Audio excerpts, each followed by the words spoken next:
The conference room felt like a trap. I sat across from Louisa Donald, VP of Operations, my presentation slide still glowing on the laptop screen.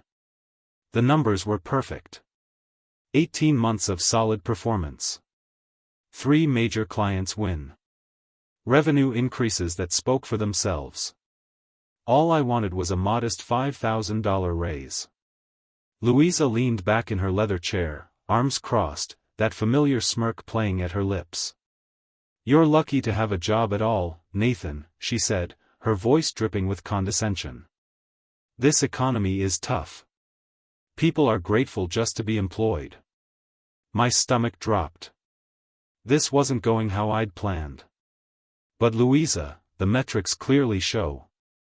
She held up her hand. "Actually, you know what? This conversation shows me exactly the kind of employee you are. Entitled. Ungrateful." She stood up, smoothing her blazer. "You're terminated. Effective immediately." The words hit me like a physical blow. Security appeared at the door as if they'd been waiting outside. My hands trembled slightly as I closed my laptop, but something strange happened. Instead of panic, I felt oddly calm. Almost relieved. Because Louisa Donald had no idea what she'd just set in motion. 8 months earlier, I was staying until midnight fixing a disaster Louisa had created. Our biggest client, Capital Corp, was furious about a campaign that completely missed their target demographic. Louisa had overridden my market research, insisting she knew better. The campaign flopped spectacularly. Capital threatened to pull their contract, worth nearly $1 million annually. While Louisa hid in her office, avoiding phone calls, I worked around the clock developing a recovery strategy. I analyzed their customer data, redesigned their messaging, and created a presentation that addressed every concern they'd raised. By Friday morning, I had a complete turnaround plan. The weekend disappeared as I refined the proposal. My girlfriend Esther barely saw me. "You're killing yourself for people who don't appreciate you," she said, bringing me coffee at 2 in the morning. Monday's client meeting was tense. Capital's executives looked ready to walk. I presented the recovery plan with my heart pounding. The room was silent for what felt like forever. Then their CEO smiled. "This is exactly what we needed. How quickly can you implement this?" We saved the account. Louisa took credit in the next leadership meeting, presenting my solution as her strategic vision. I sat there, invisible, watching her bask in praise for work I'd done. 3 months later, Louisa called me into her office. The spring quarter had been exceptional, largely due to the capital account recovery and 2 new clients I'd brought in through cold outreach. "Nathan, you've been doing solid work," she said, not looking up from her computer. "I've been talking to upper management about recognizing talent." My pulse quickened. Finally, some acknowledgement.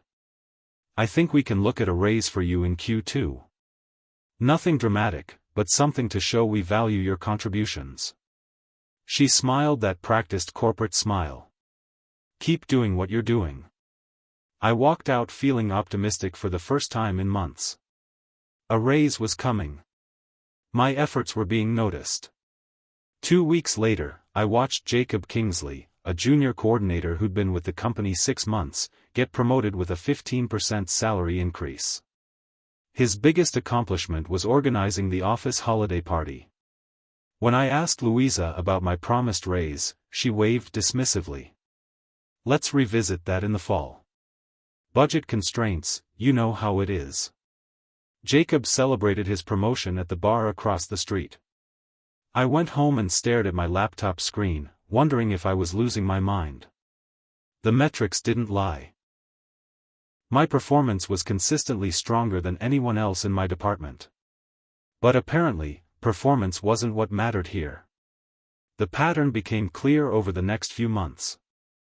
I covered weekend emergencies while Louisa golfed with clients. I mentored new hires who quickly out-earned me. I saved contracts that would have cost the company hundreds of thousands in lost revenue. The emotional toll was crushing. Esther watched me drag myself home each night, exhausted and demoralized. "They're breaking you," she said one evening, finding me slumped over client reports at the kitchen table. "I can't just quit," I replied. "I need this job. The economy's terrible right now." "No, you need a job. Not this job. There's a difference." But I stayed. Loyalty meant something to me, even if it wasn't reciprocated.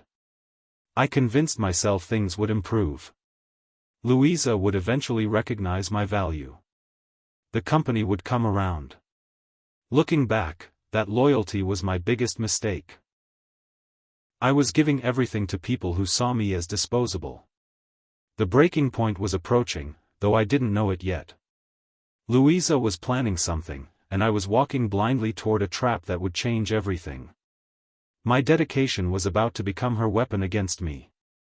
But she had no idea I was quietly documenting everything, building a case that would eventually destroy her career. The discovery happened by accident. I was in the executive conference room fixing their projector when someone left a laptop open on the table. The screen showed a spreadsheet titled, Q3 Efficiency Cuts. My name was third on the list. Next to it, a brutal assessment: too expensive, not promotable. Eliminate before year-end bonus eligibility. Louisa's initials were in the comments column. My hands went cold. They weren't planning to promote me or give me a raise. They were planning to fire me before I qualified for the retention bonus I'd earned from the capital account recovery. I quickly photographed the screen with my phone, then finished fixing the projector with shaking hands. The betrayal cut deeper than any insult Louisa had thrown at me. For months, I'd been working extra hours, sacrificing weekends, believing my efforts mattered.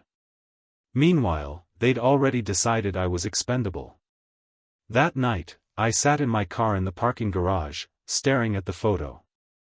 The list included 5 other hard-working employees, all marked for elimination. People with families, mortgages, lives that would be shattered by corporate efficiency. Esther found me at midnight, still sitting at the kitchen table with the photo pulled up on my laptop. "What is it?" she asked. I showed her. Her face went pale. "Those bastards," she whispered. "I need to be smart about this," I said. "If I confront them now, they'll just accelerate the timeline." Instead, I started preparing. If they wanted to play games, I'd play better. I began my quiet job hunt the next morning, but I also started doing something else. I began documenting everything. Every email Louisa sent that contradicted previous instructions. Every meeting where she took credit for my work. Every client interaction where my contributions were minimized or erased. I created a detailed spreadsheet tracking my actual deliverables versus what appeared in official reports. The discrepancies were staggering. My revenue contributions were consistently understated, while Louisa's were inflated. I saved screenshots of client emails praising my work specifically. I recorded meeting audio when legally possible.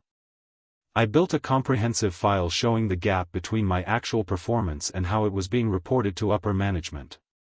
My LinkedIn profile got a quiet update. I reached out to former colleagues who'd moved to other companies. I scheduled coffee meetings during lunch breaks, carefully building a network outside Louisa's influence. The job applications went out strategically. I targeted competitors who would understand the value I'd created, companies that might appreciate what Louisa was wasting. But I didn't rush. I needed leverage, and I needed the perfect timing. Louisa had taught me patience, even if she didn't realize it. While she was planning my elimination, I was planning something much bigger. Something that would make her firing me the costliest mistake of her career. In September, I landed the biggest client in our company's history. Meridian Industries was a Fortune 500 company looking to rebrand their entire consumer division. The contract was worth $750,000 over 12 months. I'd been working the lead for 3 months, building relationships with their marketing team through cold outreach and industry connections. Louisa had no idea the opportunity existed until I brought it to the proposal stage. The final presentation was flawless. I'd researched every executive who'd be in the room, tailored the strategy to their specific challenges, and prepared responses to every possible objection. Meridian's team was impressed. "This is exactly the kind of strategic thinking we need," their CMO said, shaking my hand after we closed the deal. The company celebrated with champagne in the main conference room. The CEO made a speech about building a proactive team that identifies opportunities others miss. He thanked Louisa personally for developing such talented staff. Louisa smiled graciously, accepting congratulations for my work. She gave a short speech about collaborative excellence and empowering our people to succeed. I stood in the back, invisible again, watching her steal credit for the biggest win of my career. That night, I updated my documentation with photos of the celebration, copies of the client emails that clearly showed my role, and recordings of the preliminary meetings where Louisa had been absent. The trap was almost ready. 2 weeks later, I requested a meeting with Louisa. The Meridian deal had boosted company revenue projections for the entire year. I had solid metrics, documented achievements, and what I thought was unshakable leverage. I prepared a presentation showing my contributions over 18 months. Client acquisitions, revenue increases, problem-solving during crises. The case for a $5,000 raise was overwhelming. Louisa listened with that same bored expression she wore during most of our interactions. When I finished, she leaned back in her chair and studied me like I was a particularly annoying insect. "You're replaceable," she said flatly. "This is a business, not charity." The words hit like a slap. "Louisa, the numbers clearly show. The numbers show that you think you're more important than you are."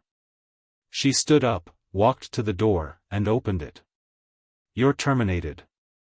Security will escort you out." I sat there for a moment, stunned. Then something unexpected happened.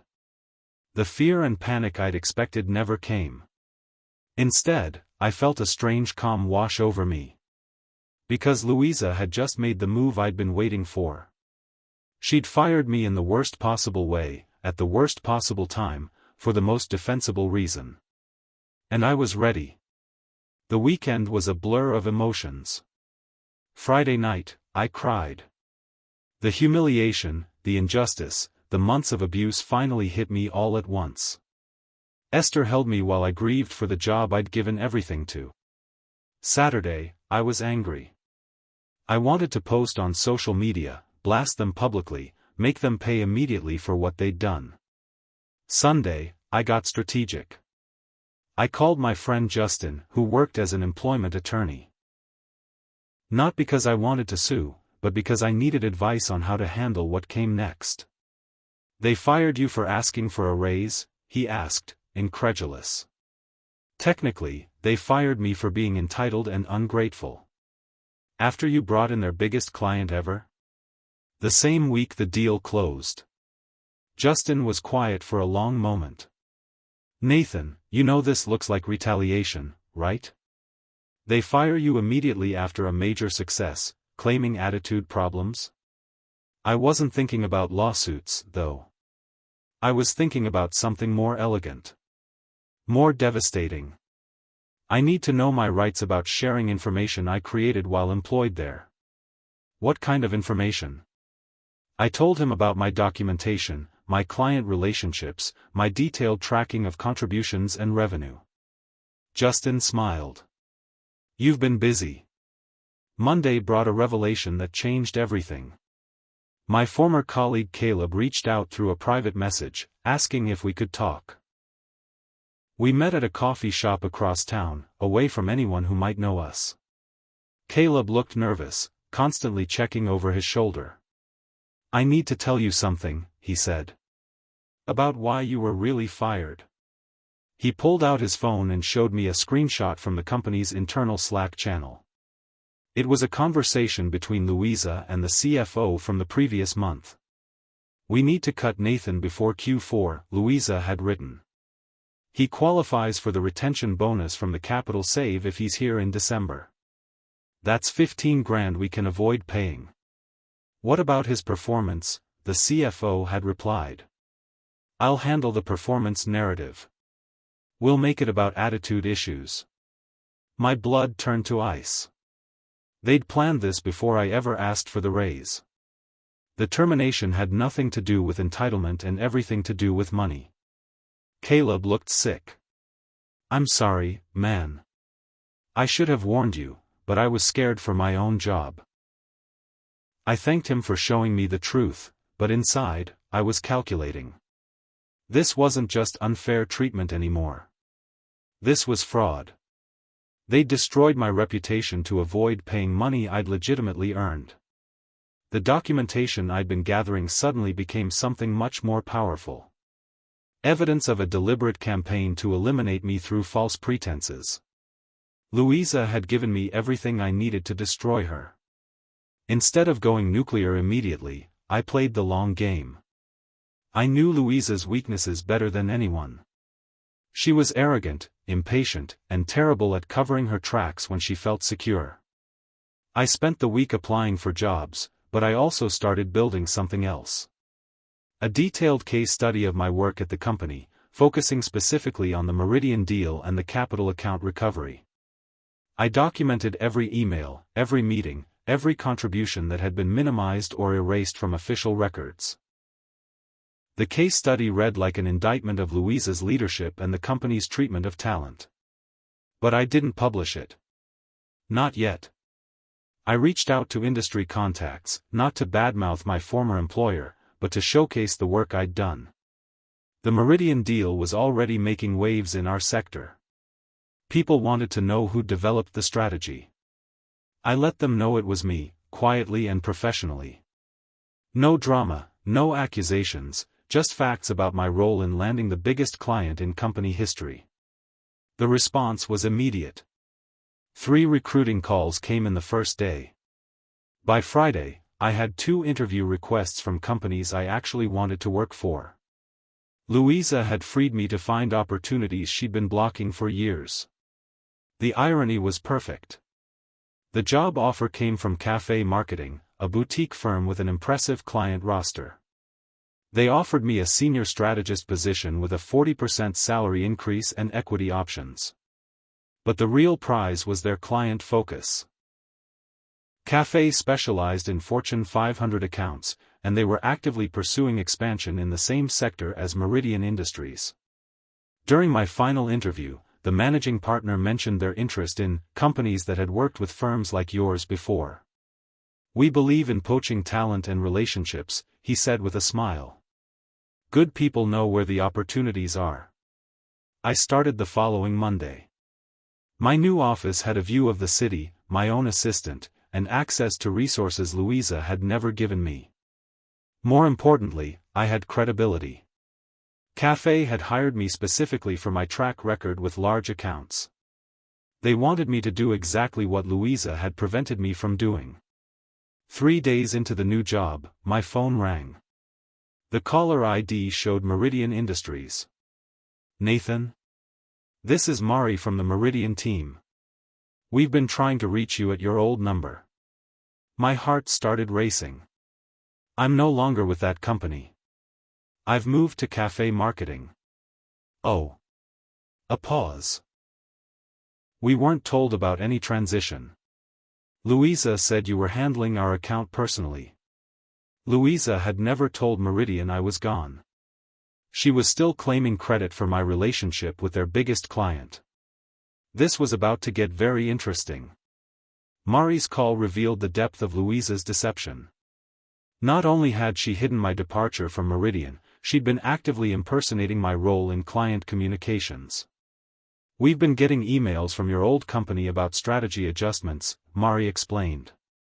"But they don't sound like your voice at all. Much more corporate, less innovative." I asked her to forward me the recent email chain. What I saw made my blood boil. Louisa had been sending generic marketing advice under my name, completely ignoring the customized approach I'd developed for Meridian.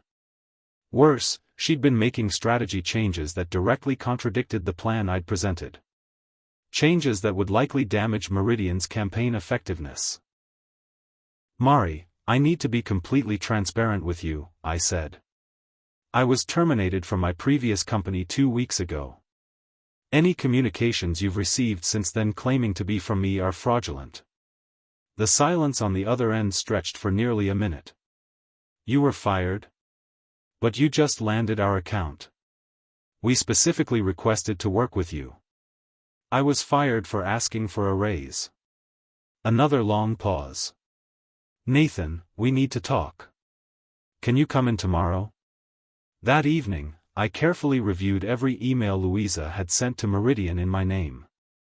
Each one was a departure from the strategy we'd agreed on. She was destroying the relationship I'd spent months building. I printed everything, organized it chronologically, and prepared for the most important meeting of my career. The Meridian meeting was held in their executive conference room. Mari had invited their CMO and the project lead who'd been working with me directly. I brought printed copies of every original email I'd sent during the proposal process, along with Louisa's recent communications that had been sent under my name. This is a problem, the CMO said, reviewing the documents. We hired your previous company specifically to work with you. These recent emails show a complete shift in understanding of our brand. I walked them through the original strategy, explaining how each element addressed their specific challenges. Then I showed them how Louisa's changes would likely reduce campaign effectiveness. The data segmentation approach she's suggesting is completely wrong for your demographic, I explained. It might work for a B2B company, but your consumer base responds to entirely different messaging. Mari nodded. That's exactly what we were concerned about. The recent recommendations felt generic, like they came from someone who didn't understand our business. The CMO leaned forward. Nathan, I need to ask directly. If we wanted to continue working with you, what would that look like? My pulse quickened. Cafe marketing has capabilities that would allow us to execute the original strategy even more effectively. We specialize in Fortune 500 consumer brands. And you could transition our account? If that's what you wanted, yes. The relationship belongs to you, not to any particular agency. The meeting ended with your decision. But you might want to ask her to explain the strategy changes she's been making. Meridian's decision came faster than I'd expected. They terminated their contract with my former company on Friday and signed with Cafe the following Monday. The transition was seamless because I'd maintained detailed records of every strategy component, every timeline, every deliverable. What should have been a complex handoff became a simple continuation of existing work. Louisa's reaction was swift and panicked. She called Cafe's managing partner directly, trying to poison the well. I need to warn you about Nathan, she said. He's unstable, manipulative. He stole our client through unethical means. What Louisa didn't know was that Cafe recorded all incoming calls for quality assurance. The managing partner played me the recording later that day. She sounds desperate, he said, chuckling. And she's made some interesting claims about your mental state. Listening to Louisa's voice, shrill with panic, describing me as dangerous and untrustworthy, I felt something I hadn't expected. Not anger, but pity. She'd backed herself into a corner through her own arrogance. Should I be concerned about these allegations? The managing partner asked. Judge for yourself, I replied. Meridian specifically requested to continue working with me. They terminated their previous contract because of communication issues with Louisa. He nodded. Sometimes the best response to accusations is simply doing good work. That became my strategy. Let Louisa make wild claims while I delivered results. Louisa's desperation escalated over the next week. She made 3 more calls to Cafe, each one more unhinged than the last. She claimed I'd stolen proprietary information, violated non-compete agreements, and engaged in corporate espionage. The managing partner brought me into his office with the legal team present.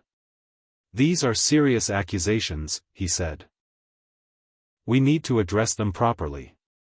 I opened my laptop and showed them my documentation. Every piece of work I'd done was clearly my own creation.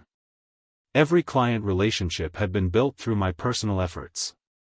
Everything I'd brought to Cafe was either public knowledge or my own intellectual property.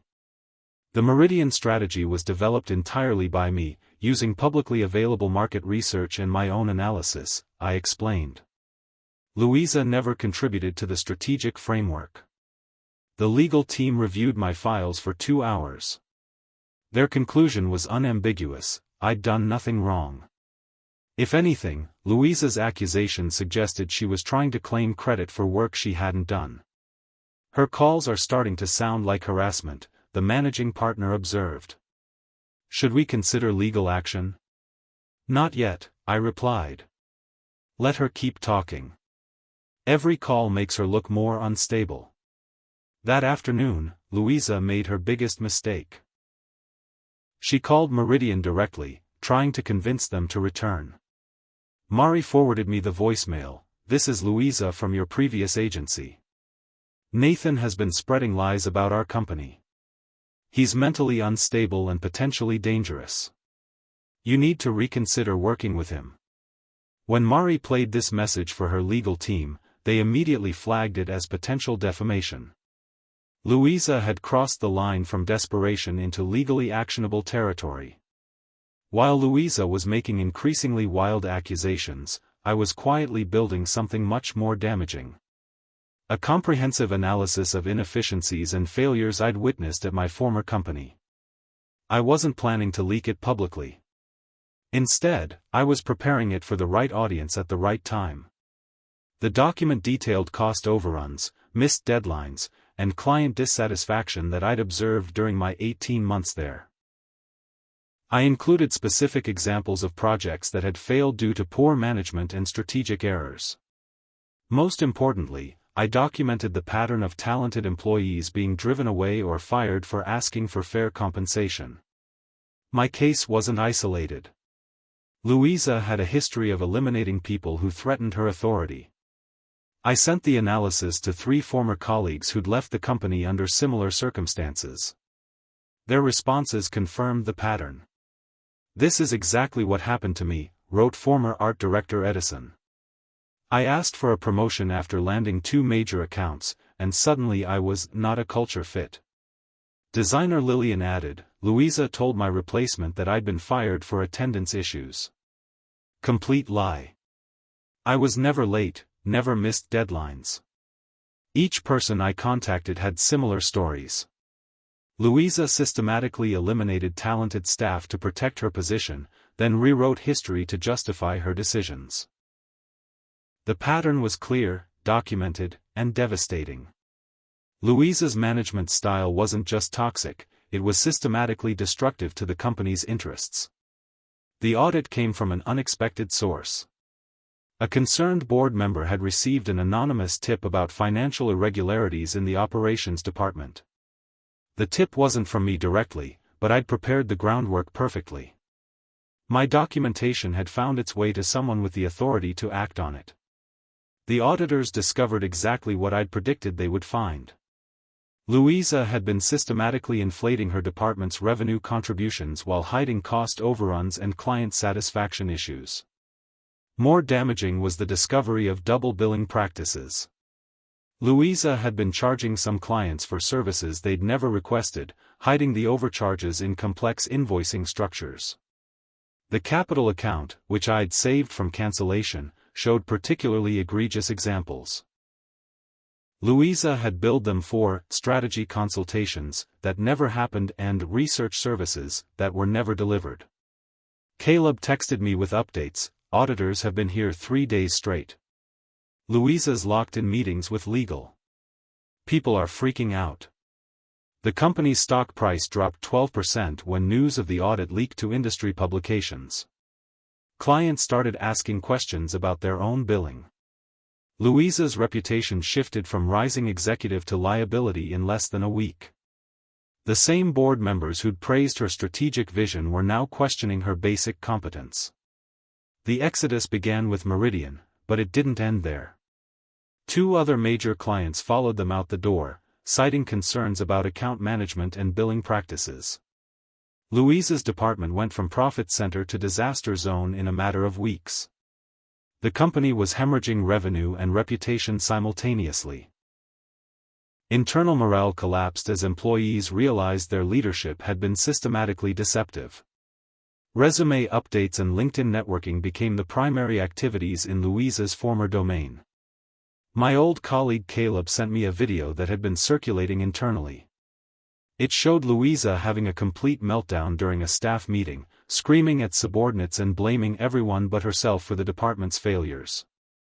She completely lost it, Caleb wrote. Through papers, called the junior staff incompetent, said the company was sabotaging her. HR pulled her out of the meeting. The video made its way to company executives within hours. Watching Louisa's professional facade crumble was both satisfying and disturbing. She'd created this situation entirely through her own choices. 2 days later, the company announced that Louisa had been placed on executive leave pending internal review. The press release was diplomatically worded, but everyone understood what it meant. Her career was over. Louisa's desperation reached its peak with a pathetic email to my personal account.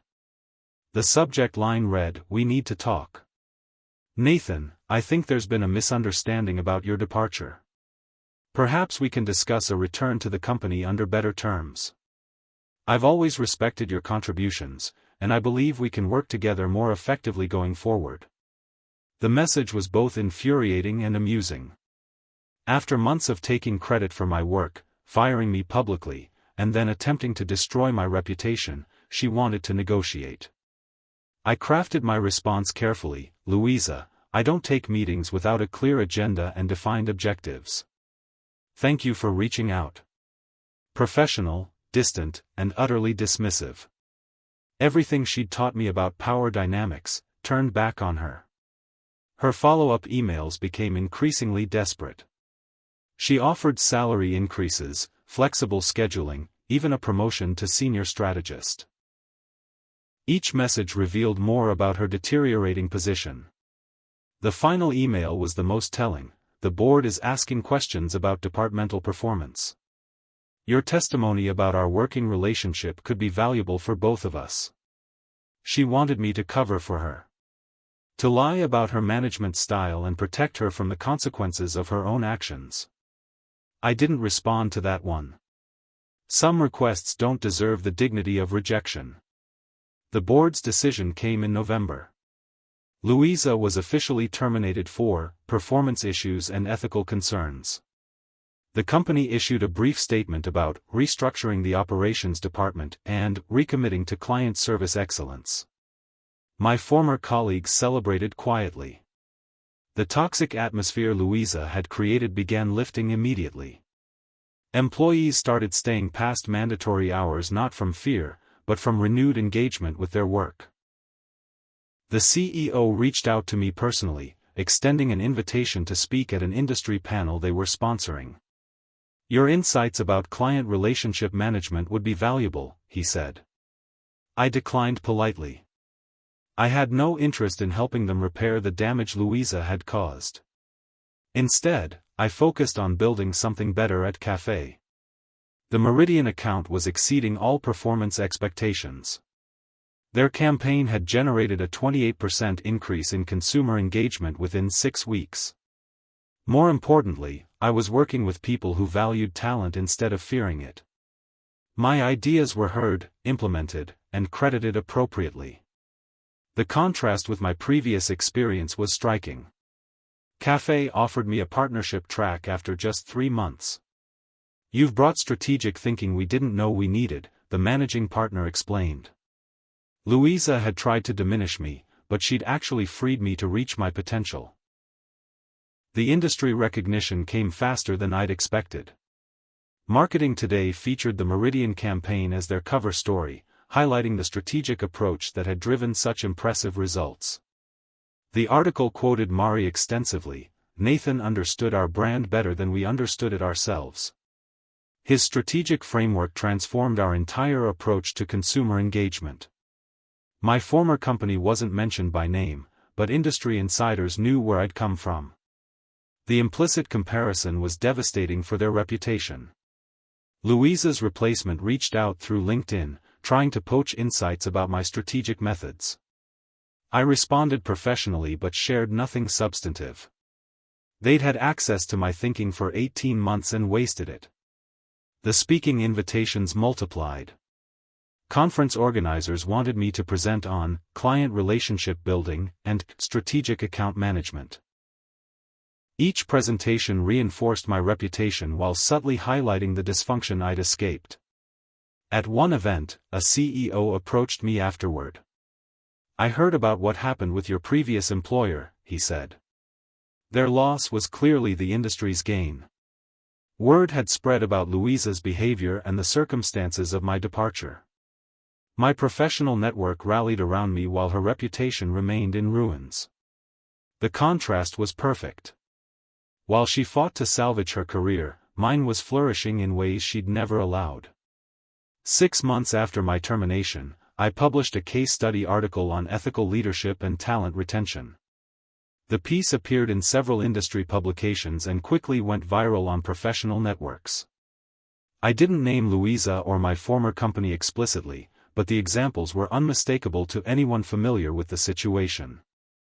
The article examined how toxic management destroys both individual careers and organizational performance. The centerpiece was an analysis of the email exchange that had triggered Meridian's departure. With their permission, I included excerpts showing how authentic client relationships differ from generic corporate communication. When leadership tries to take credit for work they didn't do, I wrote, they invariably demonstrate their lack of understanding about what made that work successful in the first place. The response was overwhelming. Hundreds of professionals shared their own stories of toxic management and vindictive terminations. The article became a rallying cry for workers who'd been undervalued or eliminated unfairly. Louisa's name appeared in several comment threads, with former colleagues sharing their own experiences of her management style. The industry conversation I'd started had evolved beyond my personal situation into a broader examination of workplace ethics. The article's final line became my signature insight. Asking for a $5,000 raise wasn't the costliest mistake that day. Refusing to pay it was. The messages from former colleagues continued for weeks. Each one revealed more about Louisa's systematic destruction of talent and morale. "You were right about everything," wrote former account manager Amanda. Louisa's replacement found documentation showing she'd been understating our performance to keep us from getting promoted. Marketing coordinator Jessica added, "She told clients I was unreliable, then wondered why they stopped requesting me for projects. Your article helped me understand it was deliberate sabotage." The pattern was consistent across every conversation. Louisa had created artificial barriers to advancement, then punished people for trying to overcome them. My experience wasn't unique, just the most visible example. Several former colleagues had found better positions after leaving the company. Like me, they'd discovered their actual market value once freed from Louisa's suppression. The company itself was struggling to rebuild its operations department. Louisa's replacement had inherited a gutted team, demoralized staff, and a reputation for client service problems. Industry publications were reporting rumors about potential acquisition talks. The company that had once celebrated landing the Meridian account was now fighting for survival. Meanwhile, Cafe was expanding rapidly. My strategic approach had attracted 3 more Fortune 500 clients, and I'd been promoted to head of client strategy. The contrast couldn't have been sharper. Louisa's attempt to eliminate me had backfired completely.